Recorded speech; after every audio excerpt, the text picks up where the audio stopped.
Hello guys, welcome to my YouTube channel. My name is Harjeet Kaur. आज हम शुरू करेंगे क्लास 10th की ज्योग्राफी की NCERT. This is the first chapter of class 10th geography NCERT. 6th, 7th, 8th और 9th की geography की NCERT आपकी ख़त्म हो चुकी है। ऑलरेडी मैंने अपलोड कर दी है, तो आप उसको भी जाकर देख सकते हो। इसके अलावा लूसेंट जीके की बुक भी पूरी कंप्लीट हो चुकी है।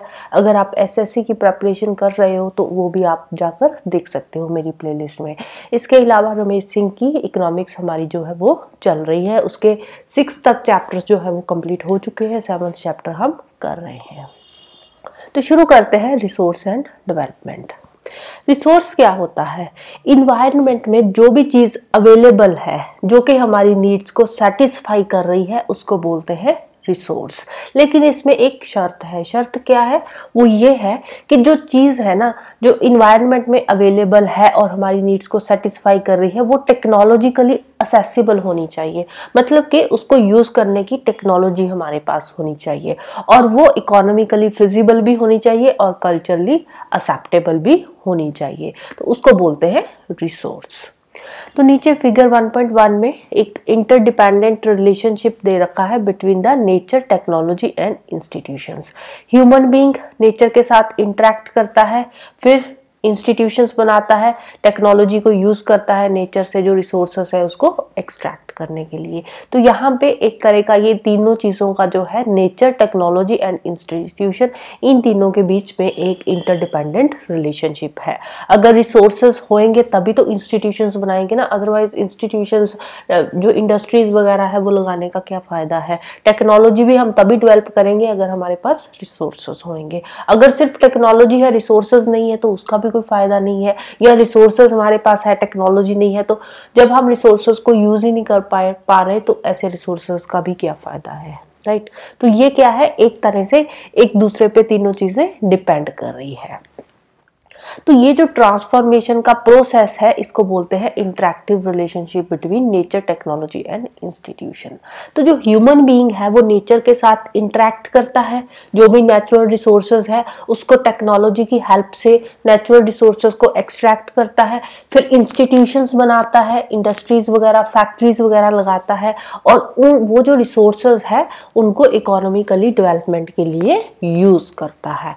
फॉर एग्जाम्पल कोयला है।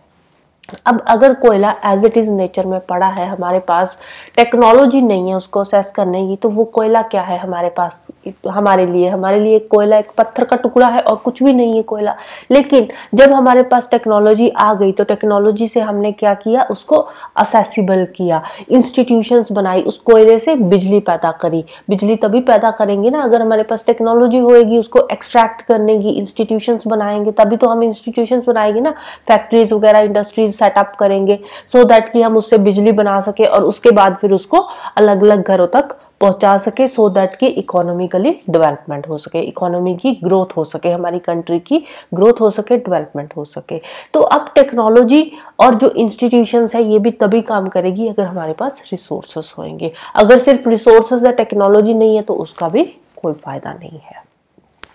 अब कुछ लोग क्या सोचते हैं कि ये जो रिसोर्सेज है ना, ये नेचर का फ्री गिफ्ट है, लेकिन ऐसा नहीं है। अगर हम एक हद से ज्यादा उन रिसोर्सेज को यूज करेंगे तो उससे क्या होगा, उससे वो रिसोर्सेज खत्म हो जाएंगे।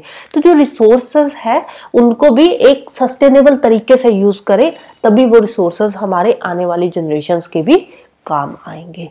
तो जो रिसोर्सेज है वो ह्यूमन एक्टिविटीज में बहुत हेल्पफुल होते हैं। ह्यूमन बीइंग जो है, ह्यूमन बीइंग खुद भी एक नेचर का बहुत इंपॉर्टेंट रिसोर्स है। वो मटेरियल को ट्रांसफॉर्म करता है। अगर ह्यूमन बीइंग ही नहीं होगा तो जो नेचर में फ्रीली रिसोर्सेज अवेलेबल है उनको हम कैसे असेस करेंगे? असेस कौन कर रहा है? ह्यूमन बीइंग असेस कर रहा है ना। ह्यूमन बीइंग आया तभी तो उसने असेस करा रिसोर्सेज को, नहीं तो जो एंशिएंट मैन होता था उसके पास टेक्नोलॉजी नहीं थी, तो वो नेचर में जो चीजें जैसे अवेलेबल थी उनको वैसे ही वो यूज करता था। कच्चे फ्रूट्स खा लेता था, क्योंकि जब तक फायर की डिस्कवरी नहीं हुई थी, आग की डिस्कवरी नहीं हुई थी, तब तक वो कच्ची चीजें ही खाता था। फिर धीरे धीरे उसके पास टेक्नोलॉजी आई, उसने आग की डिस्कवरी करी, फायर की डिस्कवरी डिस्कवरी करी, फिर उसने उसी खाने को पकाकर खाना शुरू कर दिया। तो इस तरह से अब जैसे जैसे ह्यूमन बीइंग के पास टेक्नोलॉजी आई, उसने रिसोर्सेज को अपने हिसाब से चेंज करना शुरू कर दिया, उसको ट्रांसफॉर्म करना शुरू कर दिया। इसीलिए बोलते हैं कि जो ह्यूमन बीइंग है वो भी एक इम्पॉर्टेंट रिसोर्स है। वो क्या करता है, वो मटेरियल को ट्रांसफॉर्म करता है। जो इन्वायरमेंट में रिसोर्सेस अवेलेबल है उन रिसोर्सेस को ट्रांसफॉर्म करके उसको यूजेबल बनाता है। फिर नीचे दे रखी है रिसोर्सेज की क्लासिफिकेशन। ओरिजिन के बेसिस पे रिसोर्सेज दो तरह के होते हैं, बायोटिक एंड एबायोटिक। एग्जॉस्टिबिलिटी के बेसिस पे बात करें तो रिन्यूएबल एंड नॉन रिन्यूएबल दो तरह के होते हैं। ऑनरशिप के बेसिस पे तीन तरह के होते हैं, एक इंडिविजुअल हो गया, दूसरा कम्युनिटी हो गया, तीसरा नेशनल हो गया एंड इंटरनेशनल। चार तरह के होते हैं ऑनरशिप के बेसिस पे। स्टेटस ऑफ डेवलपमेंट की बात करें तो इसके बेसिस पे डेवलप, एक तो पोटेंशियल रिसोर्सेज हो गए, दूसरे डेवलप्ड हो गए, तीसरा स्टॉक हो गया एंड चौथा हो गया रिजर्व। चार तरह के हो गए स्टेटस ऑफ डेवलपमेंट के बेसिस पे। फिर नीचे एक और क्लासिफिकेशन दे रखी है नेचुरल एंड ह्यूमन रिसोर्सेज में ही। नेचुरल कौन कौन से होते हैं? नेचुरल होते हैं एक तो रिन्यूएबल होते हैं, एक होते हैं नॉन रिन्यूएबल। जो नॉन रिन्यूएबल होते हैं, रिन्यूएबल कौन से होते हैं? जिसको हम बार बार यूज कर सकते हैं। नॉन रिन्यूएबल कौन से होते हैं? जिसको हम बार बार यूज नहीं कर सकते, एक लिमिट से ज्यादा यूज करेंगे तो वो खत्म हो जाएंगे। तो नॉन रिन्यूएबल में भी दो तरह के आते हैं, एक तो रिसाइकलेबल होते हैं, एक होते हैं नॉन रिसाइकलेबल। रिसाइकलेबल में मेटल्स होगी, जैसे आयरन हो गया, गोल्ड हो गया, तो ये क्या है? ये रिसाइकलेबल है, हम आयरन को रिसाइकल कर सकते हैं। जैसे कि आयरन की कोई पाइप बनी हुई है, उस आयरन की पाइप की हम शेप चेंज करके उसको किसी और शेप में चेंज करके उसको फिर से हम यूज कर सकते हैं। गोल्ड है, गोल्ड की ज्वेलरी बनती है, हम पहले एक चीज बनाते हैं, सपोज इयररिंग बना ले, फिर उसी को हम रिसाइकल करके उसकी शेप चेंज करके उसका नेकलेस बना लेते हैं या उसी से कोई रिंग बना लेते हैं। तो मेटल्स क्या है? ये रिसाइकलेबल है, हम इसको रिसाइकल कर सकते हैं, लेकिन एक लिमिट तक ही रिसाइकल होती है ये चीजें भी। और ये जो नॉन रिसाइकलेबल है इसमें आ जाते हैं फॉसिल फ्यूल्स, कोयला हो गया, पेट्रोलियम हो गया, नेचुरल गैस हो गया। तो ये चीजें क्या है? एक बार यूज होती है, एक बार यूज हो गई तो ये खत्म हो जाती है, दोबारा ये बार बार यूज नहीं होती है। रिन्यूएबल में एक कंटिन्यूस आ जाते हैं, एक आ जाते हैं बायोलॉजिकल। कंटिन्यूस और फ्लो में क्या आ जाता है? विंड एनर्जी हो गई, वाटर एनर्जी हो गई, सोलर एनर्जी हो गई। तो ये क्या है? ये कंटिन्यूस रिसोर्सेस है, कभी खत्म ना होने वाले। विंड जो है वो चलती रहेगी, हमारे पास टेक्नोलॉजी होनी चाहिए उस एनर्जी को यूज करने की। बायोलॉजिकल में फिर दो तरह के आ जाते हैं, एक नेचुरल वेजिटेशन, फॉरेस्ट आ गया, दूसरे आ गए वाइल्ड लाइफ। तो फॉरेस्ट क्या है? फॉरेस्ट भी हमारे पास रिसोर्सेस तो है, लेकिन है तो ये रिन्यूएबल, आगे और ज्यादा पेड़ पौधे हम उगा सकते हैं। अगर हमने पेड़ काटा तो हम उसको फिर से उगा सकते हैं, जंगल भी काट दिया तो वो फिर से उग जाएगा, लेकिन इसके लिए टाइम चाहिए। तो एक फॉरेस्ट को बनने के लिए बहुत साल लग जाते हैं। तो इसीलिए बोलते हैं कि जो फॉरेस्ट है ना उसको भी हमें सस्टेनेबल तरीके से यूज करना चाहिए। ऐसे नहीं कि हम जंगल काट काट के आज हम अपनी जरूरतों को पूरा कर रहे हैं, लेकिन फ्यूचर जनरेशन के लिए फिर वो फॉरेस्ट बचेंगे ही नहीं अगर हम हद से ज्यादा फॉरेस्ट को भी हम यूज करेंगे। फिर आ जाता है वाइल्ड लाइफ। वाइल्ड लाइफ में भी सेम वही चीजें आ जाती है। वैसे तो रिप्रोड्यूस होते रहते हैं, यंग वंस बनते रहते हैं, पुराने जो है वो मरते रहते हैं जैसे जैसे उनकी एज होती है। लेकिन वाइल्ड लाइफ में फिर अगर हम हद से ज्यादा वाइल्ड लाइफ यूज करेंगे, हद से ज्यादा उनको मारेंगे, हंटिंग करेंगे, तो एक टाइम पे फिर वाइल्ड लाइफ भी खत्म हो जाएगी। तो सस्टेनेबल तरीके से इनको, ये जो बायोलॉजिकल रिसोर्सेज है, इनको भी सस्टेनेबल तरीके से यूज करने की जरूरत है। फिर अब थोड़ी इनकी एक्सप्लेनेशन देख लेते हैं। On the basis of origin में क्या आते थे पहले? Biotic resources. बायोटिक रिसोर्सेज कौन से होते हैं? जो लिविंग रिसोर्सेज होते हैं, जिनमें लाइफ होती है, जैसे कि ह्यूमन बीइंग्स हो गया, फ्लोरा हो गया, फोना हो गया। फ्लोरा कौन सा होता है? जो प्लांट स्पीसीज हो गए, फोना जो एनिमल स्पीसीज, फिशरीज हो गया, लाइव स्टॉक हो गया, मतलब कि जो लिविंग चीजें हैं वो आ जाती है बायोटिक रिसोर्सेज में। एबायोटिक रिसोर्सेज में जो नॉन लिविंग चीजें होती है तो वो आ जाती है एबायोटिक रिसोर्सेज में। फॉर एग्जांपल रॉक्स हो गई, मेटल हो गया, विंड एनर्जी, सोलर एनर्जी, ये सारे क्या है? ये एबायोटिक रिसोर्सेज है, राइट। फिर नेक्स्ट आते हैं on the basis of exhaustibility. Exhaustibility के बेसिस पे फिर दो तरह के थे, renewable and non renewable. Renewable में कौन से रिसोर्सेज आते हैं? जिनको हम रिन्यू कर सकते हैं या रिप्रोड्यूस कर सकते हैं फिजिकल, केमिकल या मैकेनिकल प्रोसेस के थ्रू, उसको बोलते हैं रिन्यूएबल और रिप्लेनिशेबल रिसोर्सेस, मतलब कि हम उन रिसोर्सेस को रिन्यू कर सकते हैं, जैसे कि सोलर एनर्जी हो गई, विंड एनर्जी हो गई, वाटर हो गया, फॉरेस्ट, वाइल्ड लाइफ। तो ये जो रिन्यूएबल रिसोर्सेस थे ना, इसको हमने दो पार्ट्स में आगे डिवाइड करा था। कौन कौन से थे? एक तो थे कंटिन्यूस और फ्लो, दूसरे कौन से थे? बायोलॉजिकल। कंटिन्यूस और फ्लो में आते थे ये wind energy, water energy, solar energy. और जो एक तो कंटिन्यूस थे, दूसरे थे बायोलॉजिकल। बायोलॉजिकल में फिर आगे दो पार्ट्स आ गए थे, एक तो वेजिटेशन वाले, फॉरेस्ट वगैरह, दूसरे कौन से थे? जो वाइल्ड लाइफ वाले रिसोर्सेस आ जाते हैं। ठीक है, बायोलॉजिकल में हमने दो तरीके में इसको भी डिवाइड करा था, दो पार्ट्स में, एक तो फॉरेस्ट आ गया था, एक था वाइल्ड लाइफ। तो फॉरेस्ट भी हमने वो मैंने बताया था कि अगर हम हद से ज्यादा जंगल काट देंगे तो उनको भी दोबारा से ग्रो होने के लिए टाइम चाहिए। तो वाइल्ड लाइफ भी ऐसे तो रिप्रोड्यूस होती रहती है, लेकिन हम हद से ज्यादा वाइल्ड लाइफ को यूज करेंगे तो ये भी एक टाइम पे जाकर खत्म हो जाएगी। राइट, फिर चलते हैं नॉन रिन्यूएबल रिसोर्सेज पे। नॉन रिन्यूएबल रिसोर्सेज कौन से होते हैं? वो रिसोर्सेज जिनको बनने के लिए मिलियंस ऑफ ईयर्स लग जाते हैं, बहुत साल लगते हैं, बिलियंस ऑफ ईयर्स लग जाते हैं। जैसे कि मिनरल्स हो गए, फॉसिल फ्यूल्स हो गए। तो ये जो मिनरल्स और फॉसिल फ्यूल्स है, इनको बनने में बहुत ज्यादा टाइम लगता है, बिलियंस ऑफ ईयर्स लगते हैं। मिलियंस ऑफ ईयर्स पहले जो पेड़ पौधे या फिर जो एनिमल्स किसी रॉक्स के नीचे दब गए थे, तो धीरे धीरे उनकी ट्रांसफॉर्मेशन हुई और फिर जाकर आज की डेट में वो कोयले में या पेट्रोलियम में वो चेंज हुए हैं। अब ऐसे तो है नहीं है कि आज हम किसी पेड़ का टुकड़ा काट कर हम उसको किसी रॉक के नीचे दबा देंगे तो वो कल परसों तक वो पेट्रोलियम या कोल बन जाएगा, ऐसा पॉसिबल नहीं है। इसको मिलियंस ऑफ ईयर्स लगते हैं इनकी फॉर्मेशन होने के लिए। तब तक पता नहीं कौन सी जनरेशन आ जाएगी अगर हम आज इसको बनाने की कोशिश करेंगे भी तो इसमें भी फिर जो नॉन रिन्यूएबल रिसोर्सेज है, इसमें भी दो तरह के आ जाते हैं, एक रिसाइक्लेबल और एक आते हैं नॉन रिसाइक्लेबल। रिसाइक्लेबल में कौन से आ जाते हैं? जैसे मेटल्स हो गया, गोल्ड हो गया, आयरन हो गया, कैडमियम हो गया। तो ये मेटल्स क्या है? रिसाइक्लेबल, इनको हम रिसाइकल कर सकते हैं। तो नॉन रिसाइक्लेबल में आ जाते हैं फॉसिल फ्यूल्स, जिनको हम रिसाइकल नहीं कर सकते, जो कि एक बार यूज किए तो वो एग्जॉस्ट हो जाएंगे, खत्म हो जाएंगे, दोबारा वो यूज नहीं होंगे। जैसे कि कोयला हो गया, पेट्रोलियम हो गया, नेचुरल गैस हो गया। राइट, फिर बात करते हैं ऑनरशिप के बेसिस पे। ऑनरशिप के बेसिस पे आते हैं इंडिविजुअल रिसोर्सेज। सबसे पहले चार तरह के थे: individual, community owned, national and international. Individual में आ जाते हैं जो किसी इंडिविजुअल की प्राइवेट प्रॉपर्टी होती है, जो प्राइवेट थिंग्स होती है, वो होते हैं इंडिविजुअल रिसोर्सेज। फॉर एग्जाम्पल, किसी गांव में एक फार्मर है, उस फार्मर की कोई ज़मीन होगी थोड़ी बहुत, 1 एकड़ 2 एकड़ जितनी भी ज़मीन होगी, तो वो जो ज़मीन है वो उस फार्मर की इंडिविजुअल प्रॉपर्टी है, वो उस फार्मर के इंडिविजुअल रिसोर्सेस है। उस ज़मीन पे वो जो भी चीज़ें ग्रो कर रहा है उस पे उस फार्मर का इंडिविजुअल राइट है, वो उन चीज़ों को यूज़ कर सकता है। शहरों की बात करें, अर्बन एरिया की, तो अर्बन एरियाज में क्या होते हैं? लोगों के अपने प्लॉट्स होते हैं, घर होते हैं, या कोई और प्रॉपर्टी लोगों ने खरीद रखी होती है। जैसे किसी ने कोई दुकान खरीद ली है या कुछ और चीज खरीद ली है, तो वो क्या होती है? वो अर्बन लोगों की प्रॉपर्टी होती है। अब किसी बंदे ने पास्चर लैंड थोड़ी बहुत खरीद ली है कि चलो जी ये मैं अपने लिए यूज करूंगा, पॉन्ड छोटा सा बना लिया है, अपनी जो प्राइवेट प्रॉपर्टी है, जो लैंड है किसी फार्मर ने, वहां पे छोटा सा पॉन्ड बना लिया, उसमें कोई भी काम करने के लिए, फिशिंग के काम के लिए या किसी भी काम के लिए, या अपने खेत में कोई कुआं खोद लिया है, तो उसका जो पानी है वो क्या है? वो उस पर्सन की इंडिविजुअल प्रॉपर्टी है, उस पर्सन का उस पे ऑनरशिप है। तो ये क्या आते हैं? Individual resources. फिर आते हैं community owned resources. Community owned resources वो होते हैं जो एक पर्टिकुलर कम्युनिटी के जो मेंबर्स है उसको असेस कर सकते हैं, उसको यूज कर सकते हैं। जितनी भी उस एरिया में कम्युनिटी है, उस कम्युनिटी के लोग उस रिसोर्सेज को यूज कर सकते हैं, असेस कर सकते हैं।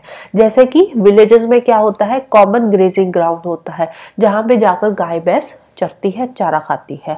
या बरियल ग्राउंड्स हो गए, शमशान घाट जो होते हैं, शमशान घर जो होते हैं वो हो गए। या फिर विलेज में पॉन्ड्स होते हैं जहाँ पे गाय भैंस जाकर नहाती है, पानी पीती है। तो वो क्या है?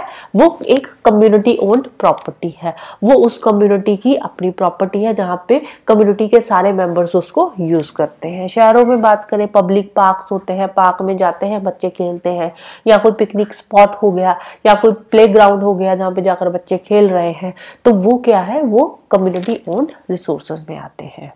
तो वहां पे जितने भी आसपास लोग रह रहे हैं वो उन रिसोर्सेस को यूज करते हैं। फिर आते हैं नेशनल रिसोर्सेज। नेशनल रिसोर्सेज क्या होते हैं? नेशनल रिसोर्सेज होते हैं कि किसी कंट्री के अंदर, किसी कंट्री की जो पॉलिटिकल बाउंड्री है, उस पॉलिटिकल बाउंड्री के अंदर जितने भी रिसोर्सेज होते हैं वो रिसोर्सेज उस नेशन को बिलोंग करते हैं, वो उस पर्टिकुलर कंट्री के रिसोर्सेज होते हैं। इवन के वहां पे जो प्राइवेट प्रॉपर्टी भी होती है ना नेशनल रिसोर्सेज के, किसी कंट्री के अंदर किसी पर्सन की सपोज प्राइवेट प्रॉपर्टी है, कोई एक फार्मर है, तो उस फार्मर की कोई लैंड है, यहाँ पे एक खेत है, ठीक है, इस फार्मर का ये खेत है, इस खेत में से कोई नेशनल हाईवे निकल रहा है, ठीक है, सपोज अब सरकार सोच रही है कि हमने बड़े बड़े नेशनल हाईवेज बनाने हैं जो लिंक रोड्स को आपस में जोड़े, जो बड़े बड़े शहरों को आपस में जोड़े, तो उसकी जमीन में से सपोज वो नेशनल हाईवे निकल रहा है, या कोई रेलवे लाइन बना रही है सरकार, वो रेलवे लाइन इस फार्मर के खेत में से निकल रही है, तो ये इस खेत में से जिस एरिया में से ये लाइन निकल रही है ना, या कोई हाईवे ये इस खेत में से निकल रहा है, तो उस प्रॉपर्टी को, उस लैंड को, जितनी लैंड में से वो हाईवे निकल रहा है, उस लैंड को सरकार उस बंदे से खरीद लेगी, उस फार्मर से खरीद लेगी। तो सरकार के पास ये लीगल राइट होता है कि वो प्राइवेट प्रॉपर्टी को भी एक्वायर कर सकती है, उस बंदे को पैसे देकर उस जमीन को खरीद सकती है, चाहे वो बंदा देना चाहे ना चाहे, लेकिन उस पर्सन को अगर उस पर कोई नेशनल लेवल पे कोई काम हो रहा है, नेशनल हाईवे बन रहा है या रेलवे लाइन बन रही है, तो उस पर्सन को सरकार को वो जमीन देनी पड़ती है, लेकिन सरकार उसके बदले में उस बंदे को पैसे देती है, राइट। तो कोई भी उसमें कंस्ट्रक्शन का काम हो सकता है, रोड बन सकती है, कैनाल बन सकता है, रेलवे लाइन भी बन सकती है। तो अर्बन डेवलपमेंट जो अथॉरिटी है उसके पास ये राइट होता है कि वो लैंड को एक्वायर कर सकती है। इसके अलावा किसी कंट्री की पॉलिटिकल बाउंड्री के अंदर जितने भी मिनरल रिसोर्सेज होते हैं, वाटर रिसोर्सेज होते हैं, फॉरेस्ट, वाइल्ड लाइफ, या जितनी भी लैंड है, उस लैंड पे सरकार का, उस पर्टिकुलर कंट्री की सरकार का राइट होता है, हक होता है, और उन चीजों को वो यूज कर सकती है। इसके अलावा ओशियन की बात करें, अगर उस कंट्री के साथ कोई ओशियन लग रहा है तो उस ओशियन में 12 नॉटिकल माइल तक उस कंट्री का राइट होता है। 12 नॉटिकल माइल कितना होता है? अप्रोक्सीमेटली 22 किलोमीटर का एरिया। तो ओशियन में जो 22 किलोमीटर का एरिया होता है, जो 22 किलोमीटर पानी का एरिया होता है ओशियन के अंदर, ठीक है, तो वहां तक उस पानी पे उस कंट्री का टेरिटोरियल राइट होता है, उसका हक होता है कि वो उस पानी को यूज कर सकता है। और उस वहां तक अगर कोई मिनरल्स है या कोई भी चीज है उस ओशियन बेड पे, तो उसको भी वो कंट्री एक्सट्रैक्ट कर सकती है, यूज कर सकती है। फिर फोर्थ आते हैं इंटरनेशनल रिसोर्सेज। इंटरनेशनल रिसोर्सेज जो होते हैं उनको रेगुलेट करती है इंटरनेशनल इंस्टीट्यूशंस। इंटरनेशनल इंस्टीट्यूशंस बनी होती है, वो रेगुलेट करती है इंटरनेशनल रिसोर्सेज को। इसमें कौन कौन से रिसोर्सेज आते हैं? ओशियन में किसी कंट्री की कोस्ट लाइन से 200 नॉटिकल माइल से जो बाहर का एरिया आ जाता है, वो आता है इंटरनेशनल रिसोर्सेस में, ठीक है। उस पे किसी भी कंट्री का कोई इंडिविजुअल राइट नहीं होता, वो ओपन सी होता है, उसको कोई भी कंट्री यूज कर सकती है। किसकी परमिशन से? इंटरनेशनल इंस्टीट्यूशन की परमिशन से, ठीक है। अगर 200 नॉटिकल माइल के आगे के पानी में कोई मिनरल्स मिल रहे हैं, कोई कंट्री उन मिनरल्स को यूज करना चाहती है, तो उसके लिए उसको परमिशन लेनी पड़ेगी इंटरनेशनल इंस्टीट्यूशंस की, जैसे कि इंडिया ने ऑलरेडी ले रखी है। इंडियन ओशन में मैंगनीज की माइंस है, तो उन मैंगनीज की माइंस से जो मैंगनीज निकालने का राइट है वो इंडिया ने ऑलरेडी इंटरनेशनल इंस्टीट्यूशन से ले रखा है। तो ये क्या हो गया? एक्सक्लूसिव इकोनॉमिक जोन के बाहर आ रहा था, तो इसका अब हमने परमिशन ले रखी है, इसीलिए हम उसको एक्सट्रैक्ट कर पा रहे हैं। उन ये जो माइंस है मैंगनीज की, उनको हम यूज कर पा रहे हैं।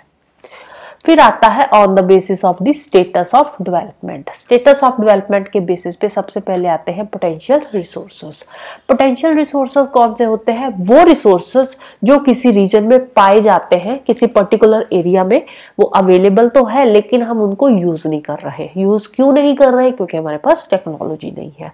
वो आते हैं पोटेंशियल रिसोर्सेज में। फॉर एग्जाम्पल, इंडिया का जो वेस्टर्न पार्ट हो गया, राजस्थान का वेस्टर्न पार्ट या गुजरात का वेस्टर्न पार्ट हो गया, तो वहां पे क्या है? वहां पे विंड एंड सोलर एनर्जी बहुत ज्यादा है, ठीक है, क्योंकि देखो वो डेजर्ट का एरिया आ गया ना, तो वहां पे विंड एनर्जी इनॉर्मस है, आप जितनी मर्जी यूज करो कभी नहीं खत्म होगी।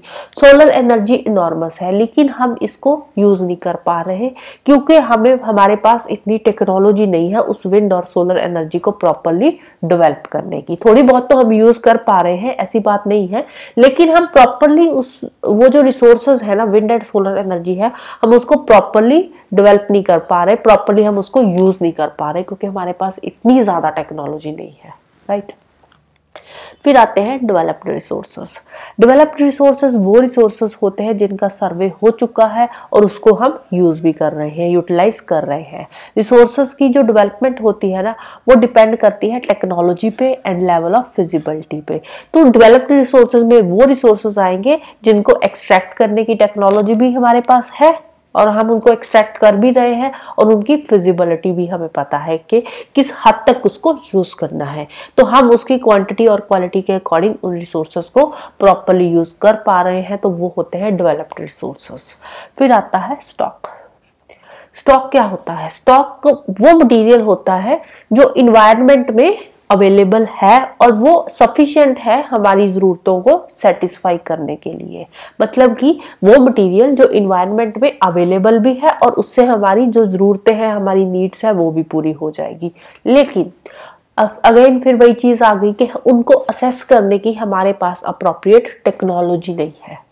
ठीक है, मटेरियल तो है, चीजें तो है हमारे पास, लेकिन उन मटेरियल को असेस करने की टेक्नोलॉजी हमारे पास नहीं है। तो वो चीजें क्या आ जाती है? स्टॉक में आ जाती है। मतलब स्टॉक पड़ा है लेकिन हम उसको यूज नहीं कर पा रहे। क्यों नहीं यूज कर पा रहे? हमारे पास टेक्नोलॉजी नहीं है। फॉर एग्जाम्पल वाटर है, वाटर किस चीज से बनता है? हाइड्रोजन एंड ऑक्सीजन से। वाटर क्या होता है? H2O। तो हाइड्रोजन भी होती है वाटर में और ऑक्सीजन भी होती है। और ये जो हाइड्रोजन है ना, हाइड्रोजन क्या है? ये एक रिच सोर्स है एनर्जी का। अगर हमारे पास टेक्नोलॉजी हो तो हम हाइड्रोजन से बहुत सारी एनर्जी पैदा कर सकते हैं, लेकिन हमारे पास टेक्नोलॉजी नहीं है, हमारे पास नो हाउ नहीं है, हमें पता नहीं है कि उस पानी में से हाइड्रोजन को कैसे अलग करना है। जिस दिन हमें पता चल जाएगा उस टाइम पे हम एनर्जी को यूज कर पाएंगे। जो हाइड्रोजन से एनर्जी बनती है उस एनर्जी को हम यूज कर पाएंगे, लेकिन अभी के लिए हम उसको यूज नहीं कर पा रहे। तो अभी के लिए वो क्या है? हमारे लिए एक स्टॉक है। ठीक है, फिर आते हैं रिजर्व। रिजर्व क्या होता है? रिजर्व स्टॉक का ही एक सबसेट है, लेकिन रिजर्व वो चीजें हैं जिसको यूज करने की टेक्नोलॉजी हमारे पास है, हम उसको यूज कर सकते हैं, हमारे पास टेक्नोलॉजी भी है कि उस रिसोर्स को कैसे यूज करना है, लेकिन हम उसको यूज कर नहीं रहे। क्यों नहीं कर रहे? क्योंकि हमें पता है कि ये फ्यूचर में हमारी रिक्वायरमेंट्स को पूरा करेगा, लेकिन हम अभी के लिए हम उसको यूज नहीं कर पा रहे।